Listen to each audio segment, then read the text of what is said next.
ધોરણ 9 અને 10ની અંદર એક 3 માર્ક્સનો એડિટિંગનો એક પેરેગ્રાફ આવે છે. આ એડિટિંગના પેરેગ્રાફની અંદર અલગ અલગ પ્રકારના ફેરફાર હોય. કેટલાક આર્ટિકલને લગતા ફેરફાર હોય, કેટલાક એડવર્બને લગતા, નાઉનને લગતા ફેરફાર હોય, કેટલાક સ્પેલિંગના લગતા ફેરફાર હોય, કેટલાક ટેન્સને લગતા ફેરફાર હોય. અલગ અલગ પ્રકારના ફેરફાર હોય. એ ફેરફારને લગતા 3 માર્કનો એક ફકરો હોય. જે ખોટા જે શબ્દ હોય એ ખોટા શબ્દ નીચે લીટી દોરેલી હોય અને એમાં જે સાચો જે શબ્દ હોય એ શબ્દ સુધારવાનો. અંડરલાઇન વર્ડ હોય એ નીચે આપણે સાચો શબ્દ સુધારીને લખવાનો. એડિટિંગ કરવામાં તમારે એ પેરેગ્રાફ સુધારીને લખવાનું, એને કરેક્ટિંગ કરાવે. અહીં જો rewrite the paragraphs correcting the underline words, લીટી દોરેલા જે શબ્દો છે એ શબ્દ સુધારીને ફરીથી તમારે લખવાનું છે. પહેલા નંબર આપણે પેરેગ્રાફ જોઈએ. At Siddharth's birth, it was foretold that when the youth prince would grow up, he would give up his wealth, his family, and his kingdom to become one of the greater religious leaders. આ પહેલા નીચે સિદ્ધાર્થ શબ્દ છે. At Siddhartha birth, પણ સિદ્ધાર્થ જે વાપરેલો ખરો પણ અપોસ્ટ્રોફ S નથી, એટલે ભૂલ શું છે?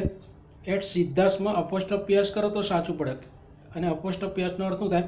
નો નીનો ના, ડાયરેક્ટ એસ છે. એટલે ત્યાં શું કરવાનું? સિદ્ધાર્થ પાછળ એસ છે અને અપોસ્ટ્રોફ એસ કરી દેવાનું. At Siddhartha birth it was foretold that when the youth શબ્દને યંગ પ્રિન્સ, યંગ એટલે યુવાન, યંગ એટલે કેવો? યુવાન. When the young prince, youth prince ના, young prince. When the young prince would grow up, he would give up his wealth, his family and his kingdom to become one of the, પાછળ greater શબ્દ હોય. હવે આ ડિગ્રીનું વાક્ય છે. ER હોય તો કમ્પેરેટિવ જે થાય, પણ આગળ ધ આર્ટિકલ વાપરેલો છે એટલે સુપરલેટિવ ડિગ્રી હોવો જોઈએ. તે ત્યાં આગળ ગ્રેટરની જગ્યાએ ધ ગ્રેટેસ્ટ શબ્દ હોવો જોઈએ. His Kingdom to become one of the greatest એવો શબ્દ, રિલિજિયસ લીડર. એ 3 ભૂલમાં કઈ? સિદ્ધાર્થમાં અપોસ્ટ્રોફ એસ કરવાનો, યુથની જગ્યાએ યંગ કરી દેવાનું અને ગ્રેટરનું ગ્રેટેસ્ટ થાય. પેરેગ્રાફ નંબર બીજો જો. The good lord was extreme busy those days. He was in his 6th day of overtime. When he was working with full concentration, an angel appeared there. કયા 3 શબ્દ નીચે લીટી દોરેલી છે? એક એક્સ્ટ્રીમ શબ્દ, 6 શબ્દ અને એન્જલ. આ ત્રણેયમાં ફેર છે. એક્સ્ટ્રીમ નહીં, એક્સ્ટ્રીમલી એડવર્બ બનાવવાનું છે, ક્રિયા વિશેષણ. The good lord was extremely busy, તો એક્સ્ટ્રીમલીમાં શું કરવાનું? એલવાય લગાડી દેવાનું. પછી અહીંયા 6 શબ્દ તો 6th કરવાનું. શું કરવાનું? 6th. He was in his 6th day, SI 6 નહીં, 6th ટીએચ. અને નીચેનો એન એન્જલ. એન એન્જલ જે શબ્દ છે એ એન્જલનો સ્પેલિંગ ખોટો છે. ANGL ને ANGEL, એન્જલ એટલે દેવદૂત. પેલો એંગલ થઈ ગયો. શું થઈ ગયો? એંગલ. એન્જલ શબ્દ ANGEL એવો હોવો જોઈએ. તો 3 ભૂલો આ રીતે. એક્સ્ટ્રીમલી, 6th ને એન્જલનો સ્પેલિંગ સુધારવાનો છે. ત્યાર પછીનું જો. 5 of the 7 swallows that were released 400 miles away to their homes managed to find their way back home. This puzzled the scientists. Which do birds and animals manage to find their way back even over long distances? કયા શબ્દ નીચે લીટી છે? એક તો two શબ્દ નીચે, પછી ધેર, THERE ધેર છે, અને વિચ નીચે. હવે હું કહેજો 5 of the 7 swallows that was released 400 miles away to ના, away from આવે 400 માઇલથી દૂર, away from their homes, away to ને away from. પછી to find their, theirનો સ્પેલિંગ THERE ને THEIR હોય છે. To find their way back home. This puzzled the scientists. પછીનું છે વિચ ડુ ને when do birds and animals mandatory to find their way back even over long distance.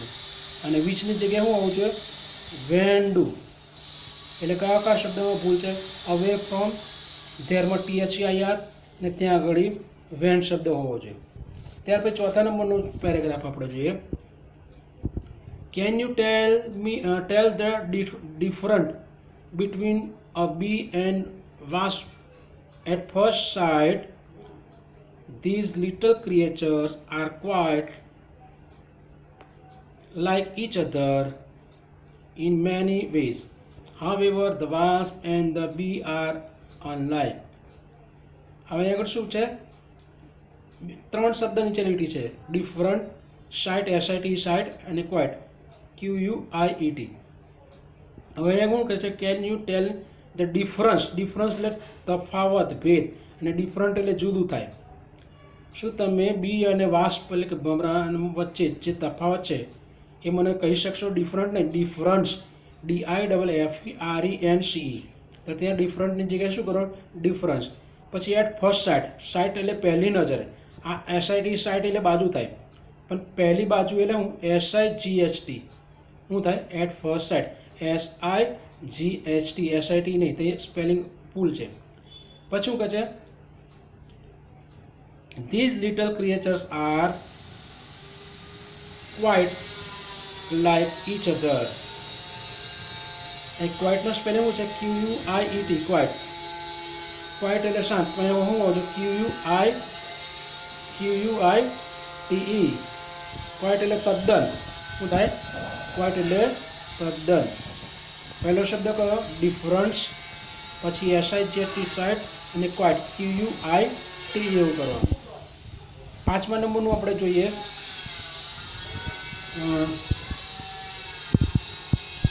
You have asked me to tell you about my town, Bijapur.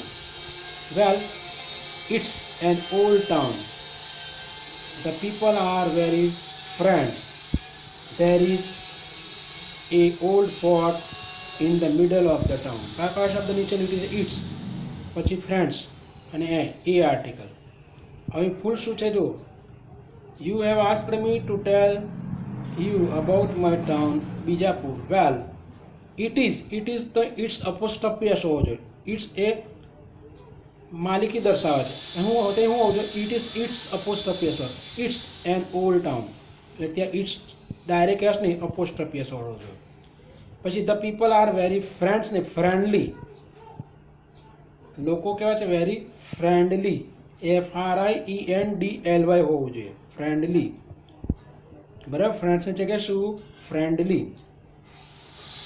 પછી there is a article, તે old શબ્દ, old એ સ્વર છે તો ત્યાં શું હોવું જોઈએ? એની જગ્યાએ એન હોવો જોઈએ. There is an old fort in the middle of the town. એટલે ત્રણ ભૂલોમાં ઇટ્સમાં અપોસ્ટ્રોફી એસ વાળું ઇટ્સ આવે, ફ્રેન્ડ્સમાં ફ્રેન્ડલી હોવું જોઈએ અને એની જગ્યાએ એન હોવો જોઈએ. તો આટલા શબ્દોમાં ફેરફાર કરી બાકીનો ફકરો ફરીથી લખી કાઢવાનો. A cap seller moved from village to village and sold caps. On a hot summer day, he felt tired of journeying because he sat under a tree and then slept. When he awakes, he found that the bag containing the caps was empty. આ કયા શબ્દ નીચે લીટી? TOO. Two એટલે પણ થાય, because એટલે કારણ કે, અવેક્સ એટલે જાગ્યું. આ વર્તમાન કાળનું ક્રિયાપદ છે. તો આખો જે ફકરો છે જે સાદા ભૂતકાળનો છે. પહેલાં એમ કહે છે cap seller moved from village to village. એક ગામથી બીજે ગામ, એટલે ટુ પેલું ટુ હોવું જોઈએ, TO2. ટોપી વેચનારો એક ગામથી બીજે ગામ ફરતો હતો, એટલે village to village. To TO2 and TOO છે, એટલે ત્યાં ભૂલ છે. એટલે TO2ની જગ્યાએ TOOની જગ્યાએ TO2 કરવાનું. A cap seller moved from village to village and sold cap. એક ગામથી બીજે ગામ ફરતો હતો અને ટોપી વેચતો હતો. On a hot summer day, એટલે ગરમીના દિવસમાં, he felt tired of journey. એ મુસાફરીથી થાકી ગયો. થાકી ગયો એટલે શું? બીકોઝ એટલે કારણ કે નહીં, સો હોવું જોઈએ. સો એટલે તેથી. he sat under a tree. તેથી તે એક ઝાડની નીચે બેઠો. કારણ કે તે ઝાડની નીચે બેઠો ના હોવો જોઈએ. ક્રિયાનું પરિણામ દર્શાવવું હોય તો પરિણામ દર્શાવવા માટે સો કે ધેરફોરનો ઉપયોગ થાય. એટલે ત્યાં આગળ બીકોઝની જગ્યાએ શું હોવું જોઈએ? સો હોવું જોઈએ અથવા તો ધેરફોર હોવું જોઈએ. He felt tired of journey so he sat under a tree and then slept. તેથી તે ત્યાં ઝાડ નીચે બેઠો અને પછી સૂઈ ગયો. હવે વેન હી અવેક્સ, જ્યારે તે જાગે છે નહીં, જ્યારે તે જાગ્યો એવું હોવું જોઈએ. ત્યાં ભૂતકાળનું ક્રિયાપદ હોવું જોઈએ. એ વર્તમાન કાળનું ક્રિયાપદ છે એટલે આપણે ખોટું થાય. અવેક્સના અવક આવે. વેન હી અવક, AWOKE એવું હોવું જોઈએ. વેન હી અવક, જ્યારે તે જાગ્યો ત્યારે હી ફાઉન્ડ ધેટ, તેણે જોયું કે the bag containing the cap, ટોપી ધરાવતી જે થેલી હતી, થેલી કેવી હતી? વોઝ એમ્પ્ટી, એટલે ખાલી હતી. તો કયા કયા શબ્દમાં ભૂલ છે? TOO ની જગ્યાએ એકલું ટુ હોવું જોઈએ, TO2 હોવું જોઈએ. બીકોઝની જગ્યાએ શું હોવું જોઈએ? ત્યાં સો હોવું જોઈએ. અને અવેક્સની જગ્યાએ શું હોવું જોઈએ? અવક હોવું જોઈએ. ત્યાર પછી 7મા નંબરનો આપણે ફકરો જોઈએ. Once a man went to his lawyer and told him that he had borrowing then 10,000 rupees from a money lender, but he was not able to pay nothing. વંશ એટલે ONE પછી અપોસ્ટ્રી આવશે. એ વંશ શબ્દ વાક્યમાં નહીં આવતો. વંશ શબ્દમાં ONC, વંશ એટલે એકવાર માટે કયો સ્પેલિંગ આવે? ONC, વંશ એવો છે. અહીં શું છે? ONE અપોસ્ટ્રી છે.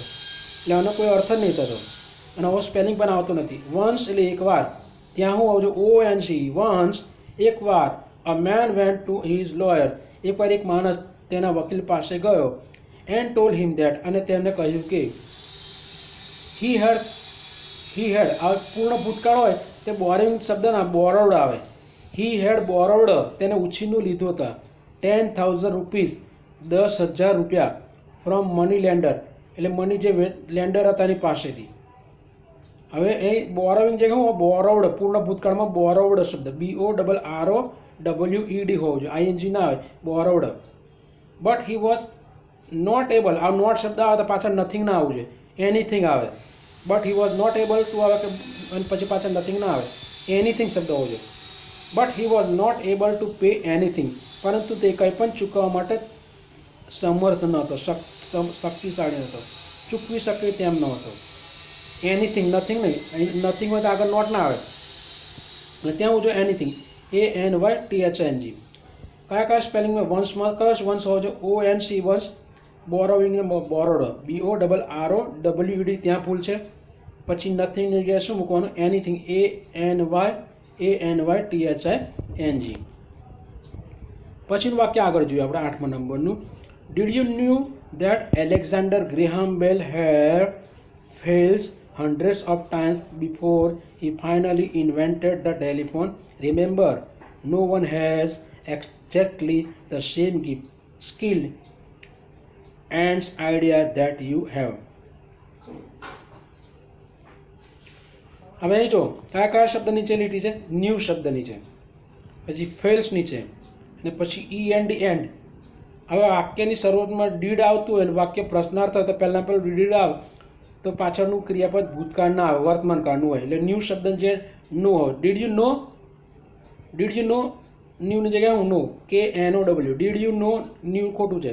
Did you know that Alexander Graham Bell had, આ હેડ આવે પૂર્ણ ભૂતકાળ છે. પૂર્ણ ભૂતકાળમાં ફેલ્સ ક્રિયાપદ વર્તમાન કાળનું ના આવતા, ભૂતકૃદંત આવે. ફેલ્સ ને failed. Graham Bell head failed, FAILED, hundreds of times before he finally invented the telephone.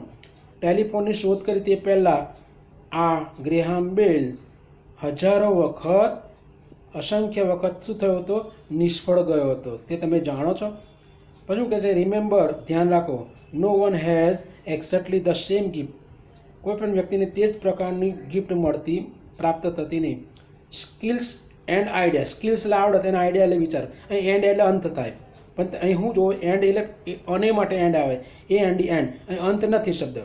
Skills and idea, આવડત અને વિચાર, એના માટે અને શબ્દ માટે એન્ડ આવે. એટલે ન્યૂમાં નો મૂકવાનો, KNOW નો. ફેલ્સમાં ફેલ્ડ, FAILED ફેલ્ડ આવે.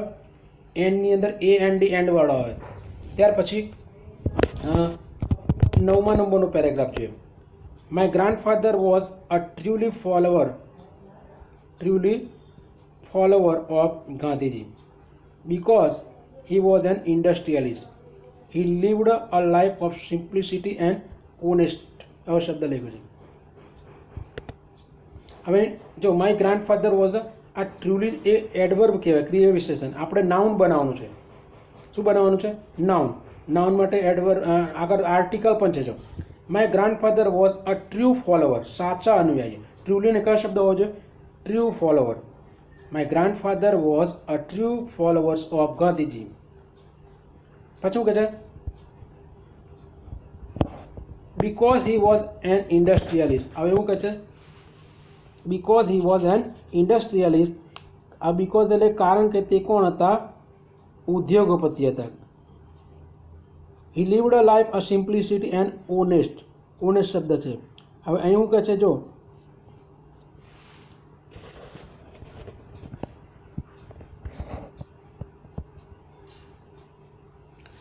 My grandfather was a truly follower of Gandhiji because he was an industrialist. He lived a life of simplicity and honest. કયા શબ્દ નીચે લીટી છે? ટ્રુલી શબ્દ નીચે, because નીચે લીટી છે અને ઓનેસ્ટ શબ્દ નીચે લીટી છે. તો આટલા જે શબ્દ છે એ શબ્દમાં કઈ એ ફેરફાર છે તે આપણે શોધવાનું છે. ભૂલ કઈ છે તે શોધવાનું છે. તો ભૂલોમાં કઈ ફેરફાર છે? જો my grandfather was a truly શબ્દ નહીં, ક્રિયા વિશેષણ નહીં, આગળ એકલું નાઉન બનાવવું છે.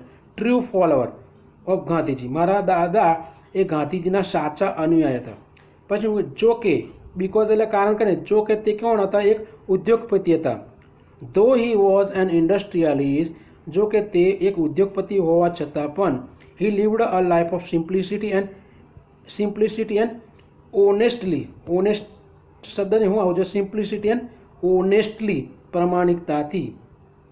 ટ્રુમાં ટ્રુ શબ્દ ટ્રુ હોવું જોઈએ, બીકોઝને જે ધો હોવું જોઈએ, THOUGH, અને ઓનેસ્ટમાં લો ઓનેસ્ટલી, LY લગાડવાનું. બરાબર? એટલે 3 ફેરફાર તમારે કરવાના, લાખો પેરેગ્રાફ ફેરફાર થઈ જાય. ઓનેસ્ટી શું થઈ જાય? Honesty, HONESTY, honesty. Simplicity and honesty. Honesty એટલે કે પ્રમાણિકતાથી, ઓનેસ્ટી. પછીનો ફકરા આગળ જઈએ આપણે 10મા નંબરનો. શું કહે છે? જો planting of trees is one of the methods of reducing pollute according to a study. Trees strong reduce the sound levels, particularly the continuously sound of vehicles. કયા શબ્દ નીચે લીટી છે? પોલ્યુટ, સ્ટ્રોંગ અને કન્ટિન્યુઅસલી એવો શબ્દ છે. હવે અહીં જો પોલ્યુટ શબ્દ છે, planting of trees is one of the methods of reducing pollution. Pollute શબ્દ નહીં, પોલ્યુશન. પોલ્યુશન એટલે પ્રદૂષણ, ને પોલ્યુટ એ ક્રિયાપદ છે. તેનું તે શું થઈ જશે? પોલ્યુશન. POLLUTION. એ ત્યાં સુધારીને લખવાનું. એટલે પોલ્યુટનું શું જશે? Pollution.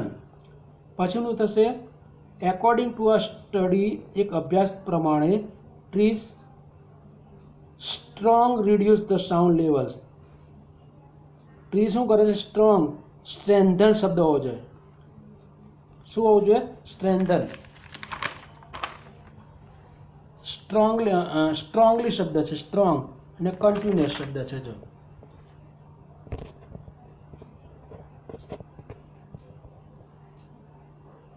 according to a study, trees strongનું થશે strongly reduce the sound levels and particularly the continuous sound of vehicles.